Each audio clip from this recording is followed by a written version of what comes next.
it's just saying, remove all the financial, forget about numbers, and just think about buying a business. And if you were going to buy a business, if you were going to, you wanted to go into a private business somewhere, how would you perceive it? How would you think about it to be successful? And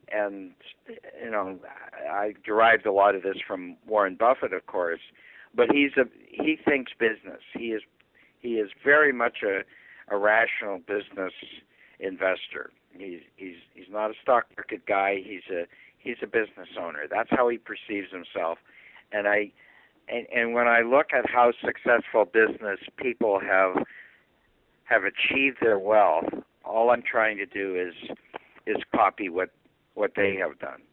Just duplicate as much as possible how a very successful business owner and manager has behaved in the past. And what they have, first, I guess the first pillar we would say is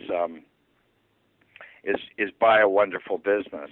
And a terrific business is a business that has terrific characteristics. It has a sustainable competitive advantage. I don't know if you want me to go into these in any amount of detail, but first and foremost, you have a business that has terrific characteristics that make it that mean that its chances, its odds of success are going way up, and that's just rational. That's what business people do all the time. They care about price, what they pay for it, but first and foremost, it has to be a terrific business, and they don't mind paying a bit more for something that is truly great. The other thing that successful business people have done is they have almost always done it in one business. They have not done it in a well-diversified portfolio of stocks. That is not how wealth is created. It is created almost every time in one business, occasionally two businesses, but you don't see 100 businesses in a successful business person's portfolio. It's just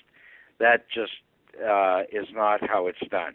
You can't manage hundreds of businesses. You can't understand hundreds of businesses, and you just you end up as Warren Buffett says, you end up diversifying your efforts, and that is the exact opposite way to which successful business people have behaved. And of course, it takes time to build a business. You don't get instant returns.